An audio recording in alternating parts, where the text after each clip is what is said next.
Brothers, sisters, and others of all colors, welcome back to another YouTube video. This time, we're going with a little bit of a strange topic, okay? We're getting quote unquote political, okay?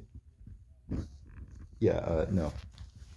Always been political to some degree, but yeah.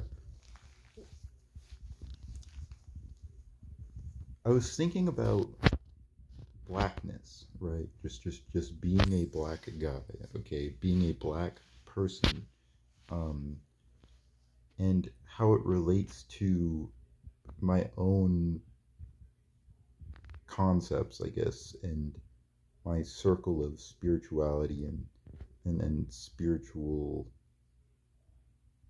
this and that, right? Attachment, beliefs, identity, things like that. Okay, and I realized that like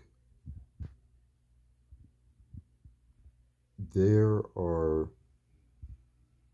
some patterns, some belief systems that are very common, um, and just ones that I've seen manifest or that I've seen just appear in my own life, right?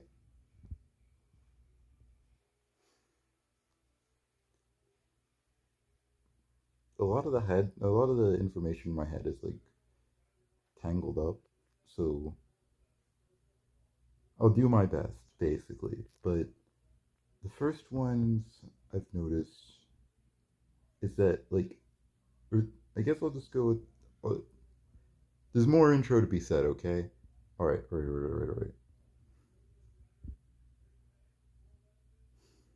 It's this damn antidepressant, man.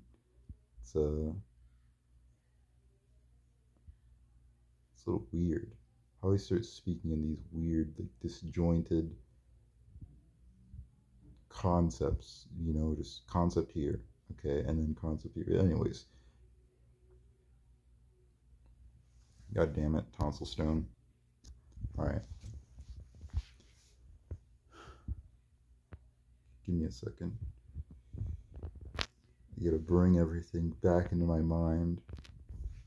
Yeah, basically what I was saying is that I noticed like some specific patterns with just not just black people, but myself in particular, because I'm black, and that the patterns that I've seen literally like they're slave patterns. Like these are the psychological tools that are necessary for slaves to preserve their physical bodies. It's I say it's so detached, but it's really that simple. Like a good chunk of the things that I've learned were just like, oh well, that would probably help somebody in the 1600s or the 1800s survive Chateau. I think that's no, it's I don't know the American era of slavery. Okay, oh, that's a pattern that would help someone survive that era, right? Patterns of like perfectionism, low self worth. The low self worth thing is something I've noticed a lot more in other people, other black people in particular. Like there's this very clear pattern, and like a lot of rap music has to do with like reclaiming your worth and showing your value, and they do so in ways that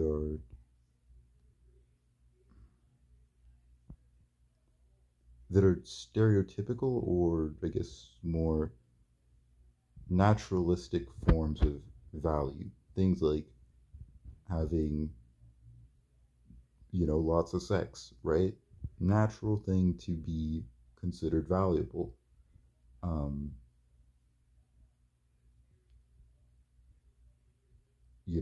rolling with your squad, okay, okay. it, I kind of just pulled that one out of my head. I kind of just pulled that one out of my ass. That one wasn't like stored in there. Um, but like the whole gold chain thing, right? You're there. There's a tendency to like show your value, like externally with things that are externally considered valuable, or things that are considered valuable in society externally. Um, Again, like the gold chain, for example, it's like you're seeing that I have access to a lot of money, right? I have a gold chain on. And of course, the green chain is it's an attempt to capitalize on the clout that having a gold chain gives you. Um, but yeah, these outward displays of wealth and value, I would say, um, there's this guy I knew. He left a strong impression on me. He used to work at a tire place, basically in production. And the guy, another temp worker I was working with, pretty rich guy, um, relatively speaking. You know, he had like a bunch of Airbnbs and stuff that he was making money off of. He was really upset when someone had mentioned that the temp workers were less valuable than the workers that had been there. Um, and he was like pissed off. He was yelling at this dude about him questioning his value. And you know what? Like I was like, yeah, maybe not me for a second. But now I'm starting to understand more why he had that reaction. It's something that he must have learned growing up, probably from a really good, supportive, and perceptive authority figure of some sort. But then again, I think everything is the result of some authority figure. This is another pattern that I've noticed. Um,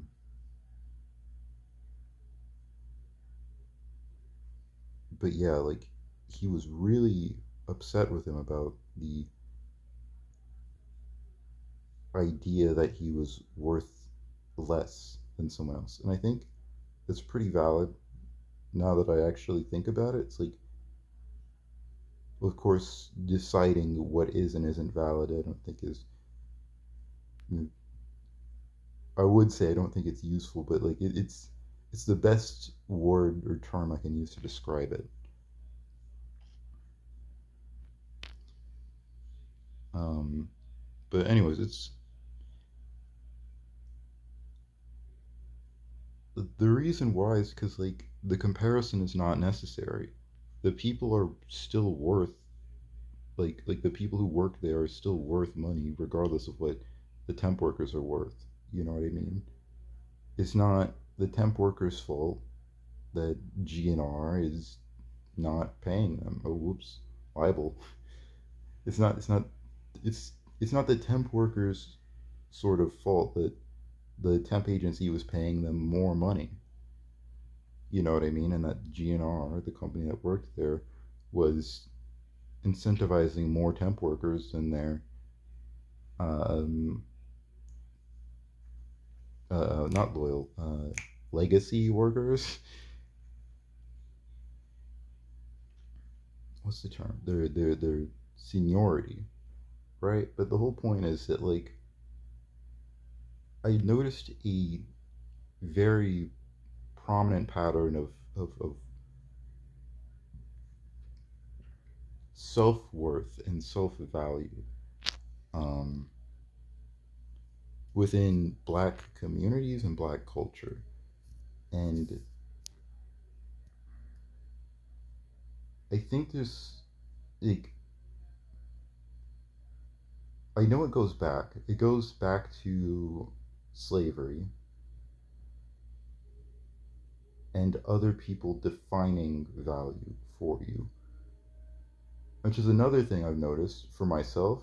But this is a pattern I've noticed is that like a lot of the toxic shit that I've experienced is like other people are defining this for you. Other people are doing this for you and doing that for you.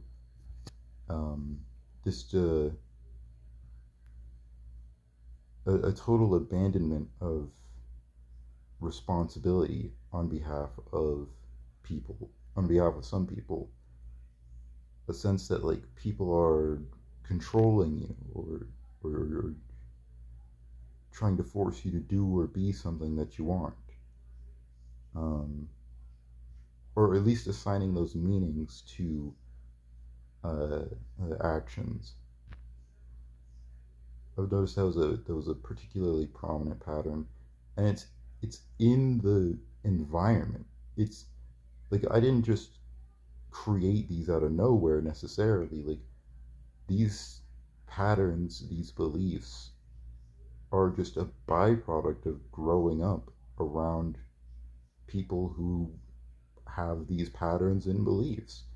And all of these patterns and beliefs that they have are just passed down from slaves, to put it lightly.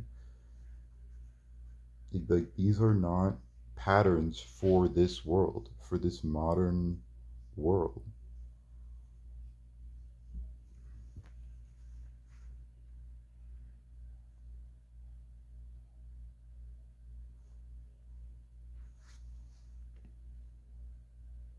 Or at least they're not designed to help us survive and thrive in this modern world. Um, there's a belief about like not being good enough, or just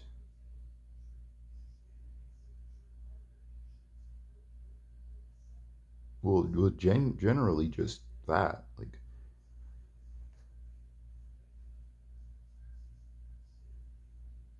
because like a lot of beliefs and thoughts are just extensions of that one framework. A lot, and I mean a lot, things about like perfectionism are extensions of that. You know, identities around being smart are products of that. It's mostly just perfectionism though. um I noticed I had this particular pattern of erasing my own work, where I would write something, or I would record like a huge video, and if it wasn't perfect, or I didn't approve of it in some way, I would just like delete it and like not post it, right? Or like a post, I'd write like a huge post and spend like a lot of time thinking about it and writing it, and then I'd be like, you know what, it's just not worth it, and I'd just delete it. And I'll try not to do that with this video, but I've been so rambly, and it's tempting me. All right, it's knocking at my door. The siren song is I'm hearing it in my left ear. But anyways,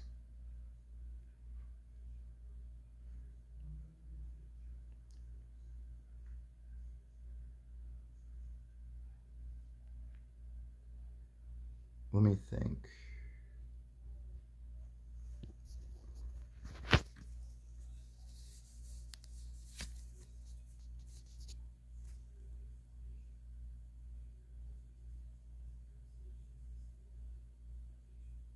Because I've done a lot of journaling, and this it just keeps coming up that like this belief that I'm looking at is a belief that is designed to help someone survive as a slave, right? Oh yeah, here's one. Here's another one. Um, I remember being told stuff like, "You don't understand," or "They don't understand anything," or "They're dumb," or "They don't do anything." Right? There's like discounting one's effort and one's that the discounting of effort and the discounting of someone else's understanding are particularly prominent in my mind, and not just in my mind, but in my behaviors as well. Um, let's see. The "you don't understand" thing is a way of trying to enforce your understanding onto someone else's. it's a way to get someone to start blindly believing in whatever you tell them, right? Because if you're like a little ass kid, right, and you don't know anything about the world yet, and someone tells you that your understanding is flawed and you believe that your understanding is flawed, then that then allows other people to enforce whatever their understanding of the world is onto you. Um, but the crazy thing about other people and their understanding of the world is that it is highly chaotic. And if you map your understanding onto other people's understanding in all cases, it's simply unviable. Like, and it is entirely untenable because a lot of times people's understandings and beliefs can clash and can be contradictory or just outright ineffective. It's like, so yeah, what happens is, and what I've noticed is that the way that my brain handles this sort of situation is you aggregate all of these different beliefs and you just pick the ones, or at least I think this is the way that this whole system is supposed to work. If it's not completely overridden by an awful belief, is that you're supposed to take all of these beliefs and average them out and find the ones that work and the ones that the ones that are consistent, and you find the most consistent elements and then you implement those into your own belief system. But that's the idea behind it. um, or that's the idea behind how that should work, but usually it's a very confusing and stressful way to live, to think that like you just don't understand things well enough, and that there's no room for you to be confident in your understanding, that other people have to do this for you. You know, other people's understanding has to be what your understanding is, right? um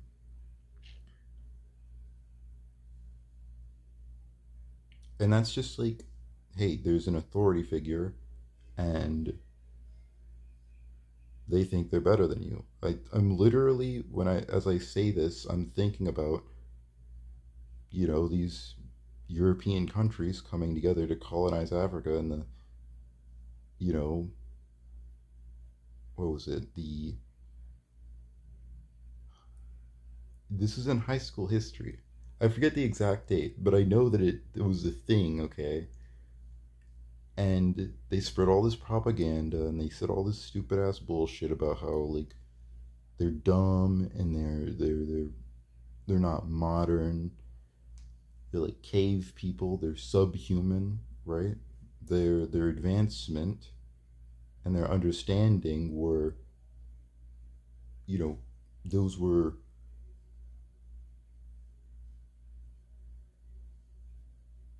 their understanding was a factor in why they felt like they could dehumanize them. They believed that their, and of course, I think the whole idea of dehumanization is just humanization and dehumanization are wrong to begin with, but we can get into that in another episode.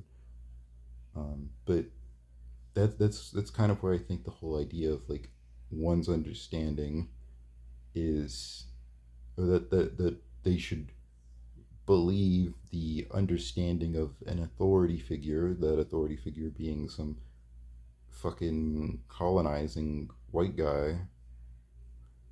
Um,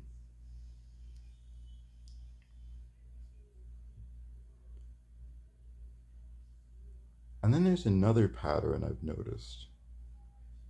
Then it's about punishment. It's like, if I'm not perfect, I'm going to be punished in a way that is absolutely horrible. Or if I show imperfection, that punishment is going to be terrible. The punishment for appearing imperfect or being imperfect is going to be horrible. Um,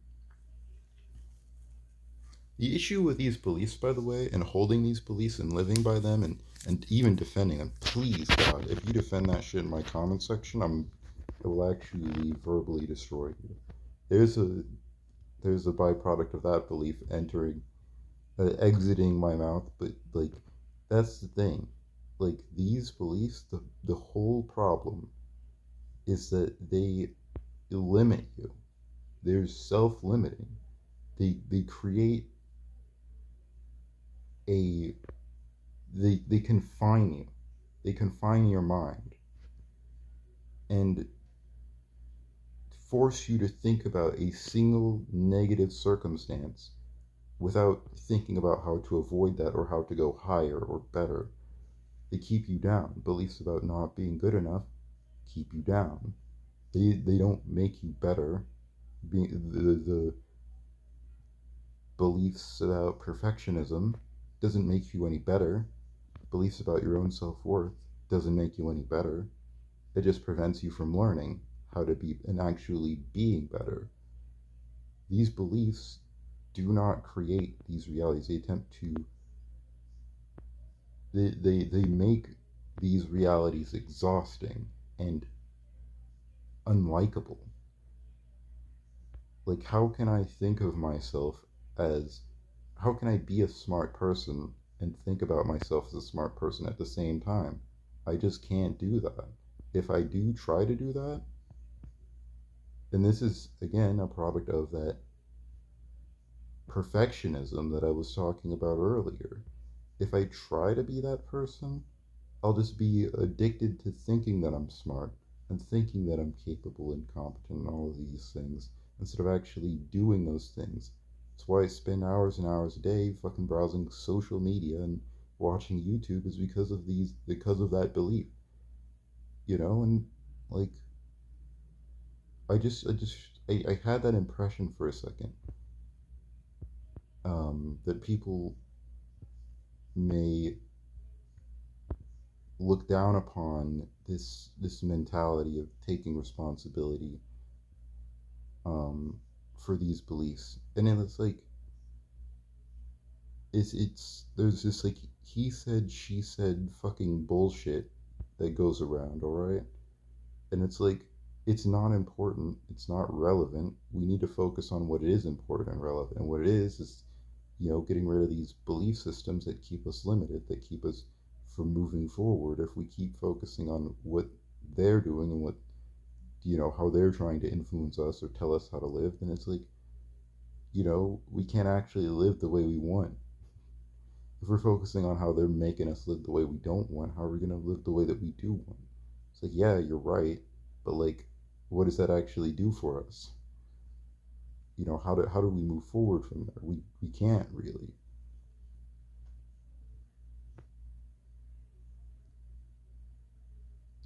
Like the karmic consequences of that are out of our hands. And I think there's another belief there about like people deserve to be punished for the bad things that they do that's coming around, and it feels damn good because we're riding the wave of that good karma, you know as black people, we're riding the wave of that good karma of and those very valid beliefs of like but fundamentally at the core of that good feeling and is a lot of anger about like what we should be doing, or like at the core of those good beliefs, that anger about what other people should do, they just don't have anything to do with each other. It feels good because we're right, but we're angry at the same time, and that's built upon something that isn't right. It's built upon some power that we do not need to touch. That's the thing. It's like that's what this power is, and I've seen it. I've felt it, and I hope that other people can see it and feel it too. And I keep referring to this power, what power is, and I've just ripped it from this idea from this book called Power versus Force, and I hadn't even read the damn thing. But the thing is, I felt like I understand. I feel like I understand the concept without knowing too much about it, exact in its exact forms. Um, but anyways, Um, what do I mean by that? Is what I mean by that is that like I can see where he's coming from. That these are two separate things. Like trying to force something to happen, and having power over it. It's like it's the difference between somebody who uses violence and fear to control you versus someone who is just an inspiring leader, somebody who's worth following and worth listening to, and doing it because you want to do it. Like force is doing things, and power is simply being something such that the world simply morphs around you. It's like, and I'm thinking about like the way, the way that cannot be named, or the way that can be named is not the way. The sense that there's this indescribable, formless power uh, underlying things that like holds the real power in this world. It's like, well, for lack of a better descriptor, essentially a god. Um, this this thing is very real and it is very present, and it's possible to see it. It's possible to see it in action and identify to some extent, or to identify when it's being seen, to identify its presence, even though it's always there, it, and it's always moving. But anyways, I'm going off for no reason. The whole point is that like the anger is force, and we need to get from force to power. Force is powerlessness masquerading as power, right? It's not real power. It's fake power. And anger is simply just another word for anger is just another word for that force. It's another way of looking. I think all negative emotions are technically manifestations of this.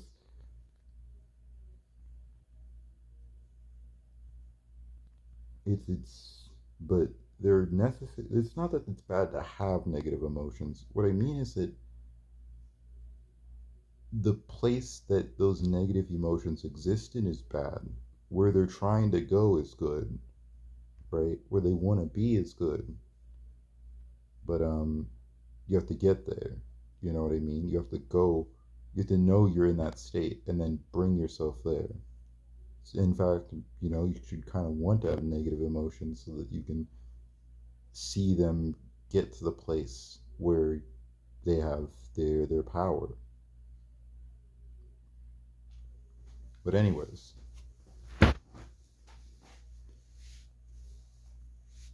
the good feeling of spitting, all right, and the anger of what the world should and shouldn't be, trying to force the world into a given position, these are two separate things. And in order for us as black people to move forward and for the world to change, we have to let that shit go. We have to stop telling the world to be something else because it's already all it needs to be. The world exists in a natural state of balance. It's a tangle. It's a tango. It's a dance between the good and bad that lasts forever and but seeks equilibrium at all in all cases. It's going to zero. It's going back down because that's what it needs to do. And it'll probably go right back up again, but that's okay because like we're gonna survive that. but we have to let it go down and we have to allow ourselves to survive that.